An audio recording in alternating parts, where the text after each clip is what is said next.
Ang dami nila. Good morning. Good morning, everyone. Good morning to our dear listeners today.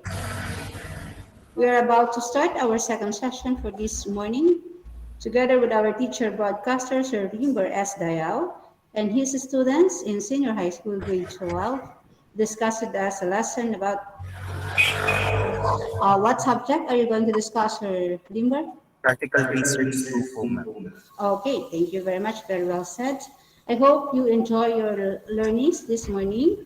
And to those who are listening at 102.2 FM radio station, the official radio station of Gawaldon Vocational Agriculture High School, stay tuned and please listen very carefully so that additional learnings will come up to you.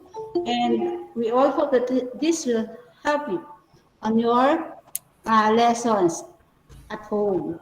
So, mga tagapakinig dyan nasa kanilang mga tahanan ngayon dito sa Gabaldon. Atin pong ipagpatuloy ang ating pag-aaral nasaan man tayo sa lalong ikatututo sa mga panahong ito. Again, this is Ma'am Elisa Gonzalez, your host for today, together with our teacher broadcaster, Sir Limber S. Dayao. Take it up, Sir Limber. Thank you so much, Ma'am Eliza. And also, we'd like to acknowledge the presence of our OIC Vocational School Administrator 1, Sir Glenn Abisamis. Good morning po, sir. Hello, my dear students. I am Sir Limber S. Dayao at your service. Before we start, let's offer a short prayer.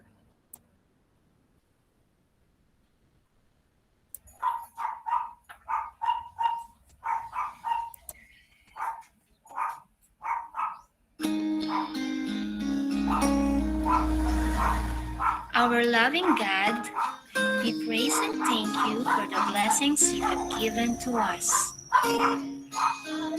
Thank you for giving us a chance to continue learning amidst the pandemic that has caused a lot of changes in our lives. Bless us with the wisdom to understand our lesson and the joy to learn with our classmates. Bless also our teachers as they impart to us the value of learning. Help us to become children you want us to be. This we pray of Jesus Christ our Lord. Amen. Amen. Once again, good morning, class. Good morning to everyone. We are here again in our subject, Practical Research.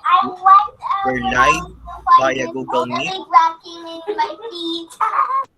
and through GVAS radio station 102.2. So tune in, have fun, discover, and learn. Good day, everyone. Today is indeed a beautiful day. I hope wherever you are in a safe environment. Remove distractions and focus on our lesson today. Kindly check also if your connection is clear. Okay, thank you. For me to see if you are with me today, kindly save our attendance code for today. It is hashtag ILRBIIPR2. Again, our attendance code for today is hashtag ILRBIIPR2. You may take a screenshot of our attendance code for meantime. Okay. Hashtag ILRBIIPR2 stands for I love radio-based instructions in practical research too. So, we will love radio-based instructions in practical research too and also among of all your subjects. So again, don't forget that attendance code. Speaking of our attendance, you will put this code on the Google form provided on the chat box or you may send it via SMS. Just type your name, space, section, space, attendance code, and send it for Globe subscribers to 0927-866-2168. And for Smart subscribers, send our attendance code or the name, space, section, space, attendance code on 0968 4694481. So don't forget those details because we will use that also in sending your answers on the activities or questions later. And for the link of the Google form, I will forward it after the class. Thank you. You may do it later after the class. Since we're all set, let's start. Sir, excuse me po. Yes? Do you have any Sir, questions? sir, hindi daw po sila makapasok. Okay, thank you. So I will address them on our Google, on our Messenger, on how they can enter our class. And maybe try to inform them that try to tune in on our radio station if they cannot access anymore longer on our Google Meet because maybe we exceeded the expected number of participants because upon checking we're now already 98 if I'm not mistaken or if I got it correctly. 100 participants only is allowed on the Google Meet, so try to help me inform them to tune in on our class on the radio station of our school 102.2. Thank you. Let's continue. Para saan po may chat box? Okay. On your module 2, we'll learn the things about planning, data analysis, using statistics, and hypothesis testing. Since our topic today is connected to our previous lesson, let's have a short review first about our topic last time. Okay, class. You may answer the following questions in Google Meet chat box. Follow the given format flash on your screens or via SMS or through text. Just type your name, space, section, space Q1. Q1 stands for question number 1, space your answer, and then send it for Globe subscribers to 0927 866 2168. And for smart subscribers, kindly send it on 0968 469 4481. You only have 1 minute to answer each questions. Send your answers before the timer stops or when before the music of the timer ends. So I hope that's clear. Let's start or let's have a short review first of our previous lesson.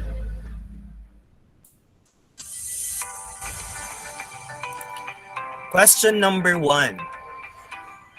What are the 3 things that a researcher could save with a proper planning of data collection? I will repeat the question.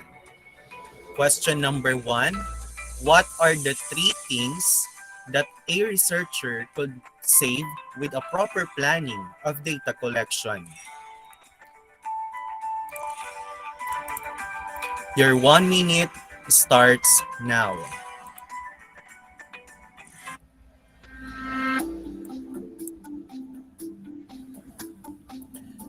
When you answer, kindly follow the format given. Name, section, Q1, and then your answer.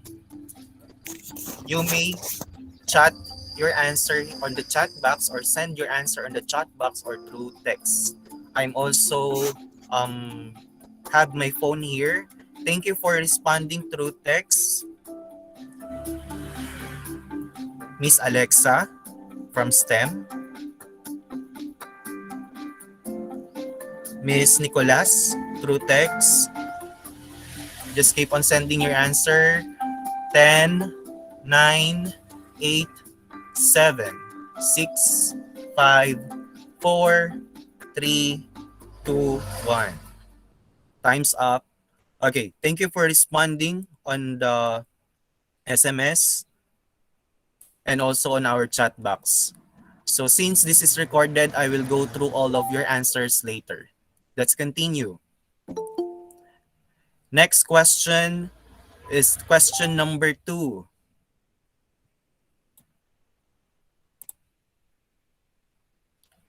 Before we proceed on the question number 2, let's find out if you got it correctly.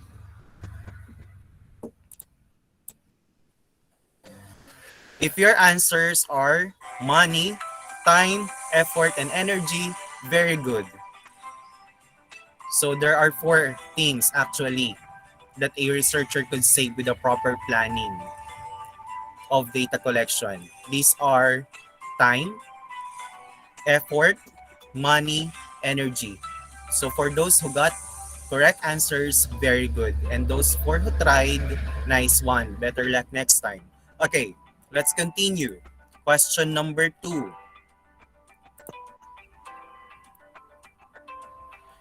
What are the 4 factors that must be considered in collecting data?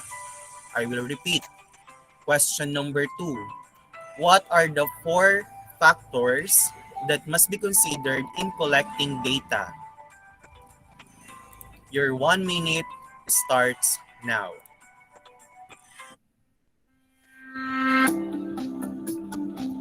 Follow the format in answering the question number 2.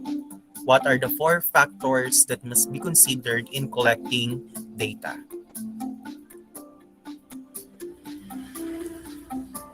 You may answer in the chat box or through SMS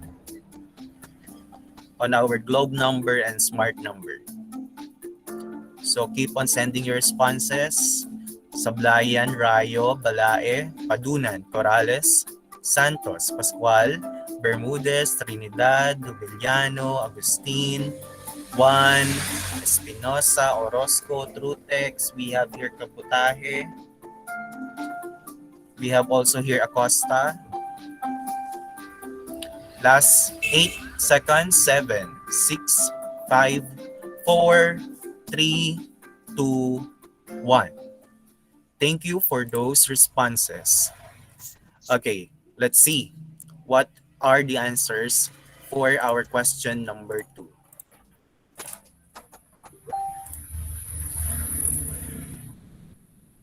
Okay, if your answers are people, finances, schedule, and miscellaneous, very good. These are the 4 factors that must be considered in collecting the data. I will repeat, these are people, finances, schedule, and miscellaneous. So that's it for our question number 2. Last one for our review, question number 3.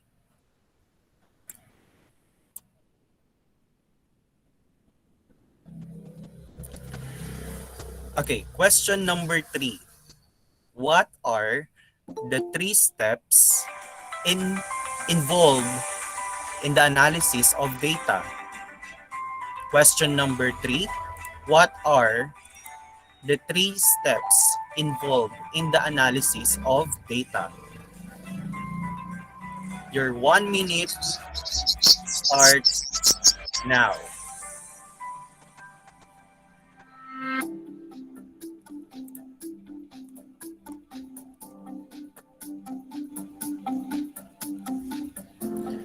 Keep on sending your answers. Thank you, Nvilia, Claveria, Espinosa, Dumaya, Garcia, Hobeliano, Juan, Camacho, Peralta, Panginen, Permison, Pascual, Padunan, Balingit, and Trutex. We have here Sumawang, Soria, Dumayag, Acosta,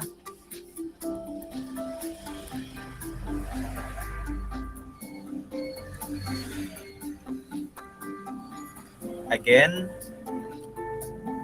what are the 3 steps involved in the analysis of data? Last 5 seconds.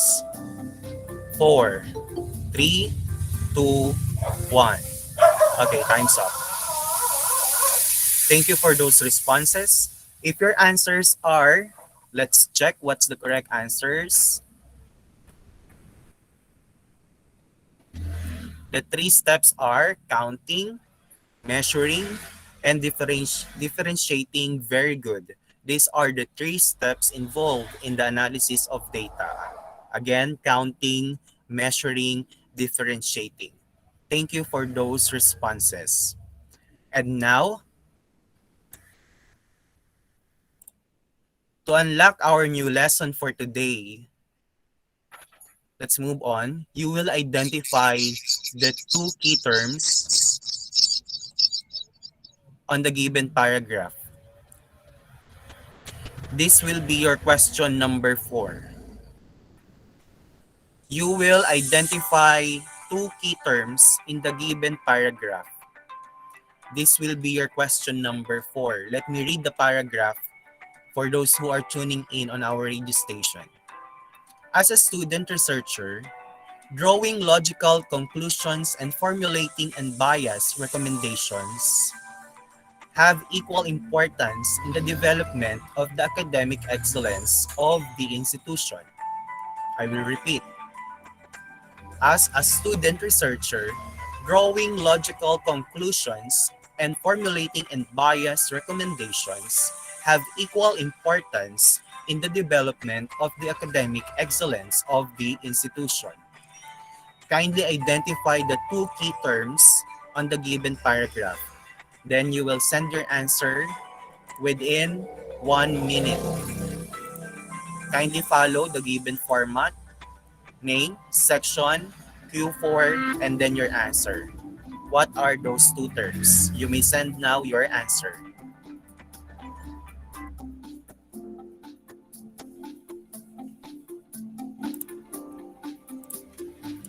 What are the two key terms? Thank you for your response, Ordonez.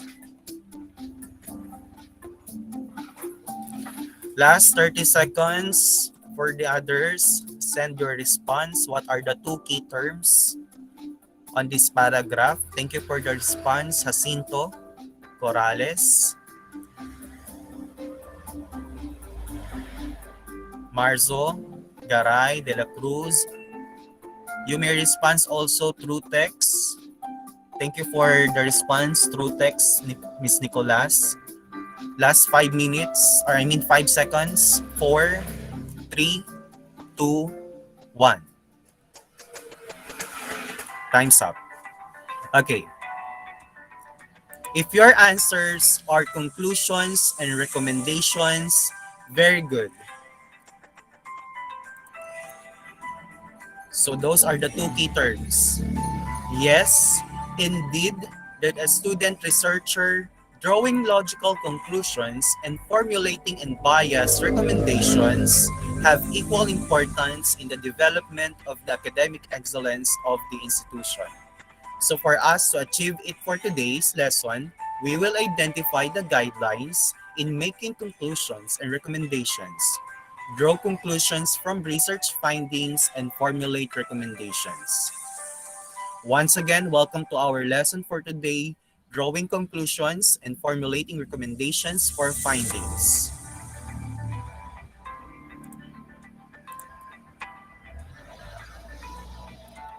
Okay, for me to check your background knowledge about conclusion and recommendations, let's answer this question number 5.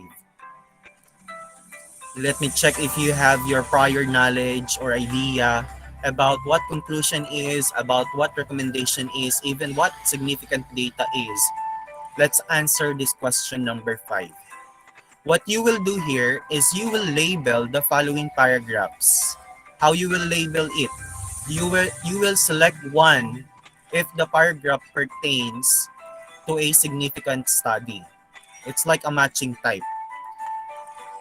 1, if it's significant data. 2, if it pertains to conclusion. And 3, if it pertains to recommendation. I will repeat. For the question number 5, you will label the following paragraphs. Select 1 if the first paragraph pertains to a significant data, or if it pertains, select 2 if it pertains to conclusion, or 3 if it pertains to recommendation. So to answer this activity, you will send only the numbers in order of your answer.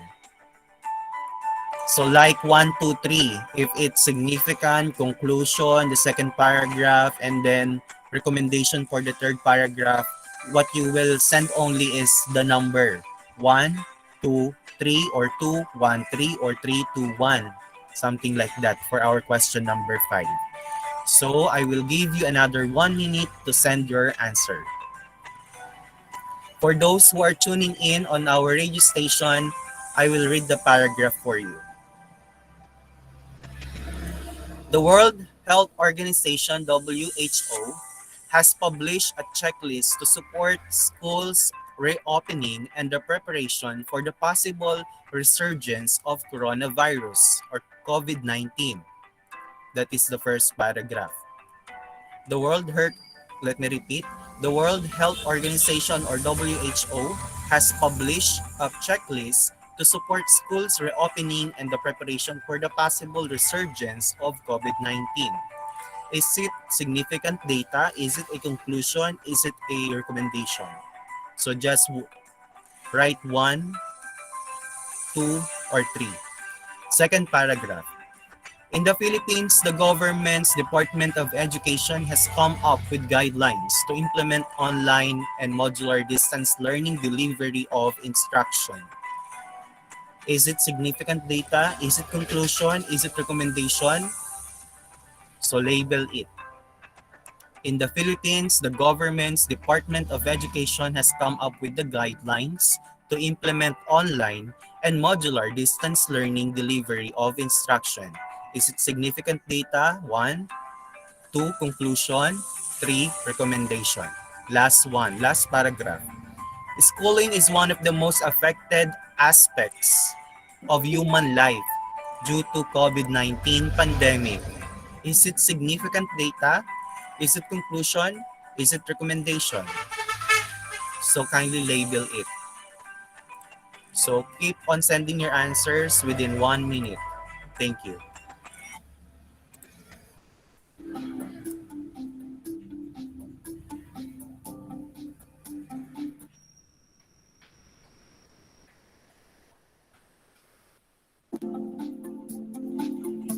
Thank you for the response. Thank you for the response through text, Miss Ordonez, Miss Soria.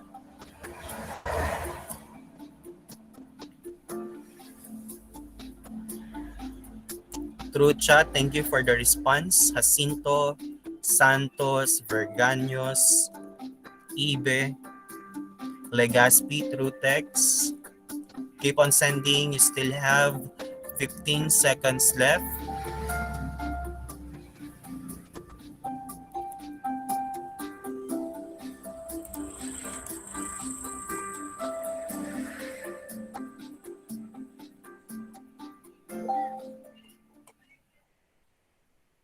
Thank you for those response.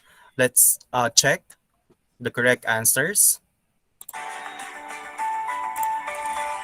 Okay, if your answers is 3, 2, 1, very good. For the question number 5.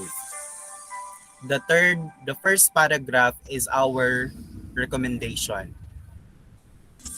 And then the second paragraph is the conclusion. And then the last paragraph is the significant data. So again, our correct answer is 3, 2, 1 for our question number 5.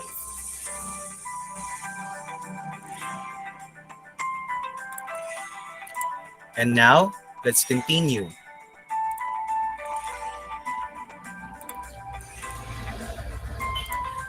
So now, let's start to discover on how to draw conclusion and formulate recommendation for the research finding.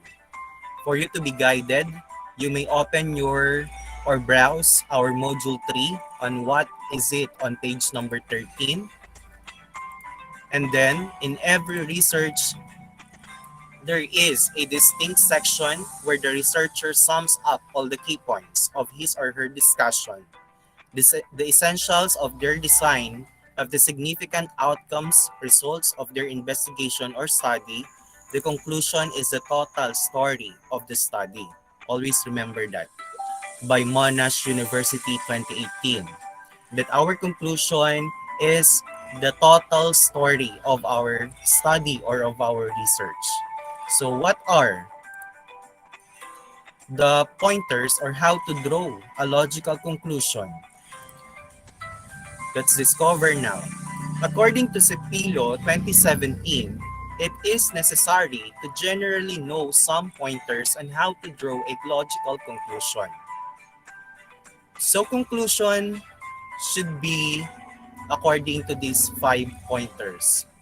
Let's discover what are those. The first one, the first pointer is that present the last word on the issues or gaps raised in your paper. Present the last word on the issues or gaps raised in your paper.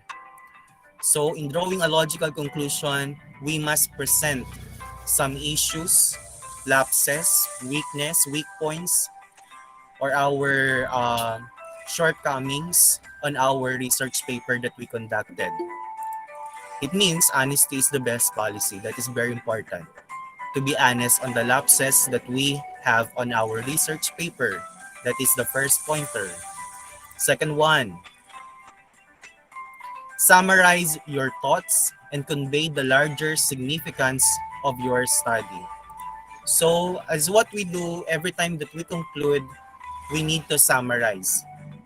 Conclusion and summary are inseparable terms because we need to point out important key ideas, key aspects, key factors or points of our study or of our thoughts. So through conclusion or through summarizing we do that. So that is the second pointer, to summarize our thoughts and convey the larger significance of our study. Okay, the next pointer that we should remember and follow is identify how a gap in the literature has been addressed. Okay, on our conclusion, as what I said, honesty is the best policy. We need to also expose or share our ideas on the gap, on the literature or the sources that we have for us to uh, point out what are the things needed to be improved. So we need to identify the gap in the literature that has been addressed or that has been used on our study or on our research. We need to expose that or we need to share that on our conclusion. The fourth one, let's continue. Demonstrate the importance of your ideas. Always remember, we need to highlight all the important things, important ideas that we need or that our study identified or that our study or of our studies purpose, ibig sabihin of our studies reasons. That's why we studied or that's why we conducted it. We need to demonstrate the importance of our ideas on the different fields. For example, in the field of education, in the field of medicine, in the field of social sciences, in the field of our chosen strand, example, being an ABM student, being a STEM student, etc. and etc. Demonstrate the importance of our ideas on those chosen fields. The last pointer on how to draw a logical conclusion is introduce possible new or expanded ways of thinking about the research problem. Always remember, class, that's why we are conducting research is because we are finding for innovations, we are finding for new solutions, applicable solutions on a certain problem. We are looking on how we can make it easy. That's why we are conducting research. For example, we want to solve the COVID-19 pandemic, this resurgence, this problem on this COVID-19 pandemic. So through research, we can find possible new or expanded ways on how we can solve or think out of the box, as what they say, about the problem that we are facing. So aside from the national issues on our day-to-day life, we have also problems and we can apply research on that. And on the conclusion, it must be highlighted, it must be emphasized on what are the possible new or expanded ways of thinking about the research problem. Always remember that. Let's continue. While recommendation is the research process, has equal importance with the conclusion. According to Sipilo 2017, the recommendation serves as a practical and logical suggestion for future research in a similar field or of expertise. Also, recommendation always address limitations and suggestions on how they may overcome the challenges that may encounter again in the future research process. So Sipilo 2017 also listed the general process of writing your recommendation. So there are four general process of writing our recommendation. And we should always remember or bear these ideas on our mind or keep these ideas in our mind. So what are these general process of writing? First one, the letter A, a specific statement on what should be done, the steps required to implement the policy, and the resources needed. A specific statement on what should be done, the steps required to implement the policy, and the resources needed should be put on the recommendation. We are recommending what are the policies to be implemented. We will recommend or we are recommending what are the things or the steps to perform it or the things needed to be done to perform it. What are the resources needed to make it happen? We will put those things or those ideas on the recommendation for the letter A. Aside from that, we need to also list or follow or have this process on our recommendation. The second one, discussion of the benefits to the organization and what problems will be corrected or avoided. So on the recommendation, we will review what are the benefits of our study for the organization. Example, if you are part of an institution, for example, of the school, of our school, or maybe if you are part of a certain company, what is the possible, what will be the significance, what will be the benefits or the essential benefits of your study on your organization or institution. What problems will be corrected or avoided? You will highlight that also on the recommendation because we need to mention the problem to have also idea of how a certain solution important. We need to mention the problem and then tell what's the solution and then for us to know on how it can be corrected or how it can be avoided. That is the second one. Let's move on. Third one. Recommendation should be a discussion of the feasibility of the proposed policy. So, recommendation should also tackle about the time frame, should also plot the schedule on how it can be done, on how it can be achieved. It must be something feasible, or in other terms, it must be something possible to happen. We will not just recommend without thinking if it's real or if it's something can be done in reality. We will recommend what is real or what should or what can happen in real life. We will not recommend something out of a reality. It must be something to be achieved. It must be something make it possible. That is for the third one. Let's move on. For the last one, recommendation should be a general statement about the nature and timing of an evaluation plan that would be used to determine the effectiveness of the proposed policy. Recommendation should be a general statement about the nature and timing of an evaluation plan that will be used to determine the effectiveness of the proposed policy.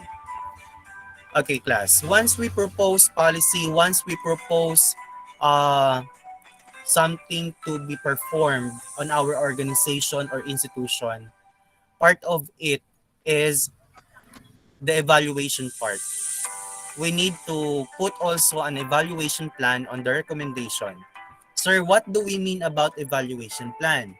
Once we say evaluation plan, these will be the steps, the standards, the guidelines for us to check if our policy proposed or if our proposed policy is effective or not.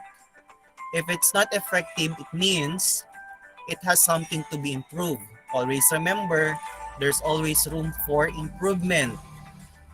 There's nothing perfect in this world. So even on our policy proposed on the recommendation should be evaluated. And through evaluation plan, it will be identified if it's effective or not. If it's effective, then go on, continue. Just keep on monitoring. If it's not, improve it. Try to check what part of our proposed policy, for example, proposed policy on COVID-19, what make this policy a weak one? Why it needed to be improved? What are the things or aspects on these policies needed to be improved? Example, wearing of face shield before we are doing it. And now we are no longer using face shield, but there are some issues or I mean some news that it will go back on wearing face shield as part of our protections for COVID-19. So on giving policy, we need to come up for a evaluation plan if it's effective or not. If it's not, improve. If it's effective, then go on, continue. So it must be supported with our evaluation plan and it can be put or write under the recommendation part of our research. There you have it, class. Keep in mind these guidelines for you to be guided on writing conclusions and recommendations. And now we have here an individual task. Individual task number 1. So this individual task, don't worry, you will not send it or answer it this day or today, but instead you will submit your answer on our schedule of retrieval and distribution. For you to revisit the instruction of this individual task, you may open or browse it on What's More part of our module on page number 15. Again, What's More part, page number 15 of our module. This will be submitted on the next schedule of our retrieval and distribution. But let me explain the instructions or the things needed to perform on this individual task. Here are the instructions. Imagine that you have 10 eggs. Then your teacher asks you to drop the egg from the roof of your house or of your home. How can you keep the egg from breaking? It is something challenging. How many eggs will be broken? If there are eggs that will be break or that will be broken, I mean. Again, imagine that you have 10 eggs, then your teacher asks you to drop the egg from the roof of your house or of your home and how you can keep the egg from breaking and how many eggs will be broken. These are the questions that you need to answer. The first one, does your egg broke or not? You may simple just imagine the scenario. Don't do it because maybe your mother might get angry once you do it or perform this activity. Just imagine that you will throw or drop 10 eggs from your roof. So what may be the result when you drop the 10 eggs from your roof? Does your egg broke or not? You will answer it by yes or no once you submit this individual task. The second question, what did you do? What did you do? Why it why it broke, or why it breaks, I mean. So what did you do? Or maybe what did you do? Why your eggs didn't break? So that is for question number 2. Number 3, what would you do differently? Try to imagine, what would you do differently if your eggs got broken? If your eggs, example, broken, what would you do differently for your 10 eggs not to be broken? So that is for question number 3. What are the other things that you can do or that you would do differently? Number 4, did you follow your original plan? If not, what did you change and why? So here, you will justify the changes on your plan. You will justify here if you follow what's your original plan on your mind, your imagined plan, and then if you change it, example, why did you change it? Or what are the changes? If not, for example, you didn't change your mind in doing this activity or your initial plan or original plan, why not? Why you didn't change your initial plan or original plan? That is for number 4. For number 5, what do you think is the reason why your egg survived or survives from the experiment or did not survive? For the last part or last question, what do you think is the reason why your egg survived from falling from your roof or from the roof of your house? Why not it didn't break? So you will justify also what happened on your eggs, why it didn't survive, or maybe why it survived from the experiment. That is for question number 5. And then after you answer the following questions, you will create your conclusion and recommendation based on the simple activity.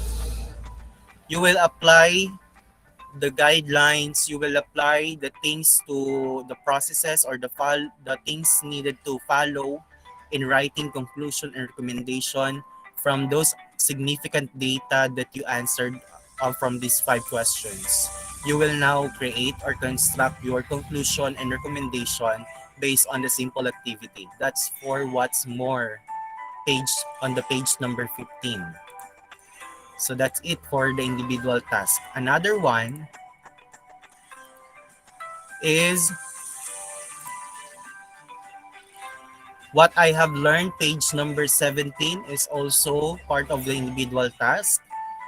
You will share on the individual task.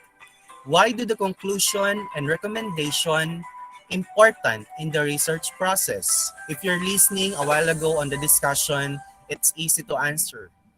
Why do the conclusion, why do the recommendation important in the research process? That is for individual task, the first question. Second one, what is the significant effect of poor construction or conclusion and recommendation? On your own idea, based on your own idea, what may be the result? What may be the effect if we will have a poor construction of our conclusion, if we will have a poor writing of our conclusion and recommendation? What may be the effect of it? That is for what I have learned as part of our individual task. The last one,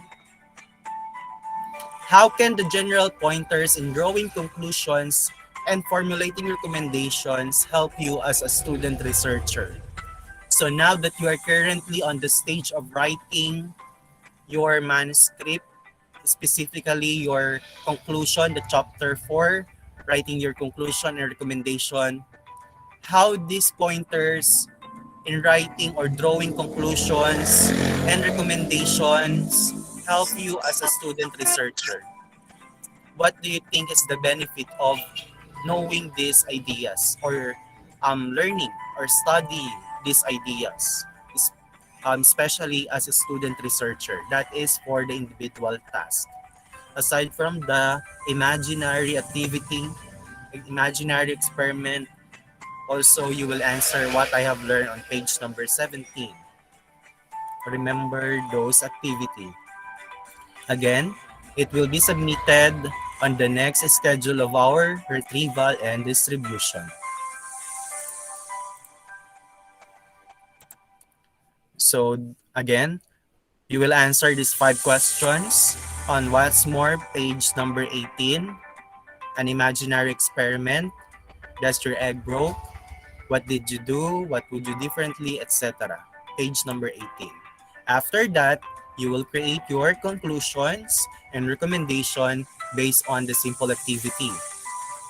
And then, as part of individual task, what I have learned, page number 17, you will answer these 3 questions on your own ideas, based on your own understanding. You will answer these 3 questions. Okay, let's continue. And now let me remind you the last task about this topic, which is a group task, wherein you will write the conclusion and recommendation of your research paper. So since you are now in gathering the data, and the next part of this is you will present your data. After the presentation of the data is you will write your conclusion also of your recommendation. So on the study on your topic that you which are approved, so you will now do or write the conclusion and recommendation. Okay, let's continue. You will submit this on the given schedule on our to-do list and via messenger.